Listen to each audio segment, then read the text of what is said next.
Ang Diyos ay nag-protect. Ang Diyos ay ang siyang makikipaglaban sa atin, kagaya ng ginawa niya dito sa mga Israelita, na sinabi ng Diyos na siya ang makikipaglaban. Sabi dito sa verse 14, Exodus chapter 14 verse 14,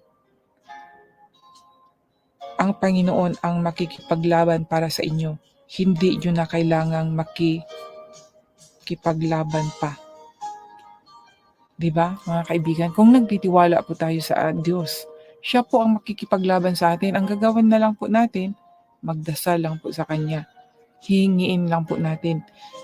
Kagaya po ng ginawa ni Moises. Sabi dito sa verse 13, sumagot si Moises sa mga tao, huwag kayong matakot. Magpakatatag kayo at makita ninyo ang pagliligtas ng Panginoon sa inyo sa araw na ito.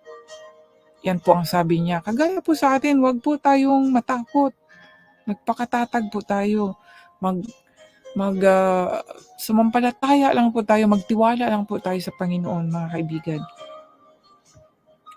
Dahil ang Diyos po ang makikipaglaban sa atin. Di ba kahit sa New Testament din po, di ba ganito po yung may mababasa din po tayo na God will fight for us. Ang Diyos ang mag-defend sa atin. Magtiwala lang po tayo sa Kanya, mga kaibigan. 100% over. Huwag lang po tayong mawalan ng pag-asa. Kung ano man yung mga paghihirap na dinanas natin, mga pagsubok po yun, mga kaibigan. Kaya po dito sa mga nangyayari sa mga Egyptio, di ba? Naging alipin po sila, naghihirap po sila. Pero anong ginawa po ng Diyos sa kanila? Inahon po sila mula sa bansang Egypto papunta po doon sa promised land, sa lupang ipinangako ng Diyos na ibibigay kay Abraham, na hindi man na kamit ni Abraham, pero ito po sa mga Israelita. Talagang natupad po 'yun, no? Ito po ang istorya dito, mga kaibigan. Kaya amazing po, 'di ba? Hindi po nakalimutan ng Diyos kung ano po yung sinabi niya na bibigyan sila ng lupa. At ang lupa na to ay masaganang lupa na po, mga kaibigan. Imagine po. At yun, no? Ano pa ba?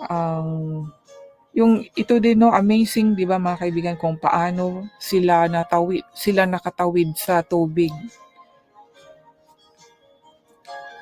Nakatawid sila sa tubig ng, yun nga, itinaas ni Moises ang kanyang kamay sa dagat. At nang sumikat na ang araw, bumalik ang tubig sa dati nitong lugar. Dito sa verse 26, itaas mo, sabi ng Diyos, Panginoon, itaas mo ang iyong kamay sa dagat para bumalik ang tubig at matabunan.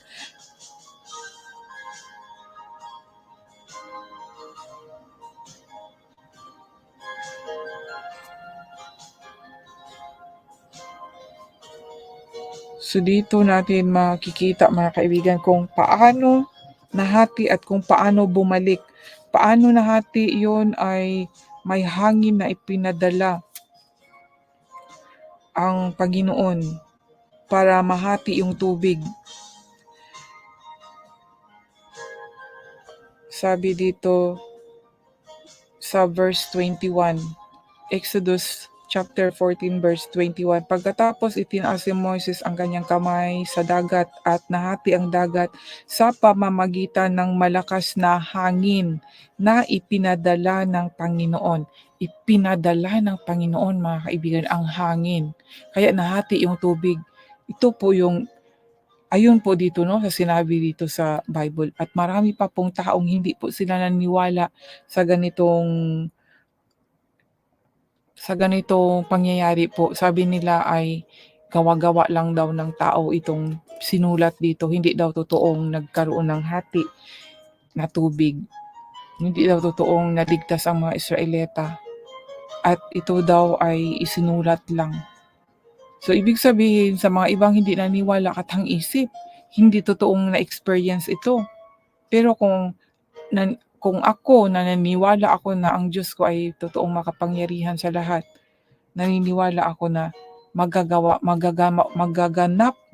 ito. Magagawa ito mga kaibigan. Bakit? Ito bang mga nangyayari sa atin, itong mga calamity? Kaninong power ba ito? Makagawa nga ng tao ng imitation na earthquake. Kung alam niyo po, makagawa nga ng imitation na ulan. Ang Diyos pa kaya?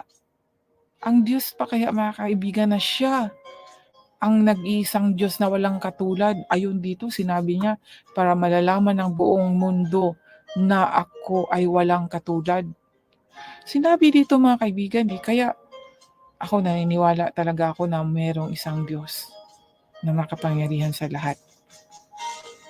Hindi man siya kumikilos ngayon, hindi niyo man siya nararanasan, pero naniniwala po ako na siya po ay buhay na nandyan lang po talaga siya. Nakatingin palagi sa atin, nagmamasid. Alam na alam niya ang mga ginagawa natin, kahit yung secret iniisip natin, secret mind na meron po tayo, alam na alam niya. Kaya ganun po makapangyarihan ng Diyos. Alam na alam niya kung ano po ang nasa puso natin. Imagine, sobrang makapangyarihan po ang Diyos mga kaibigan.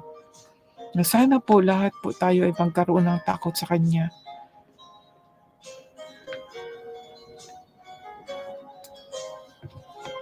Hindi takot dahil nakakatakot ang Diyos, kung hindi, nakakatakot pag ang parusa ay tatalab na sa atin. Kung naniniwala po kayo na merong kung yung bang sinabi na kung anong ginawa mo ay siyang aanihin, yan na lang sa istorya na yan. Kung hindi po kayo naniniwala sa karma, minsan sa pamagitan ng mga ganyan paraan po mga kaibigan, minsan yung mararanasan natin na hindi mabuti dahil po sa mga ginagawa natin na hindi kalugod-lugod po sa mata ng Panginoon. At sa ngayon, ito na lang po ang aking maibahagi sa aking pong naunawaan.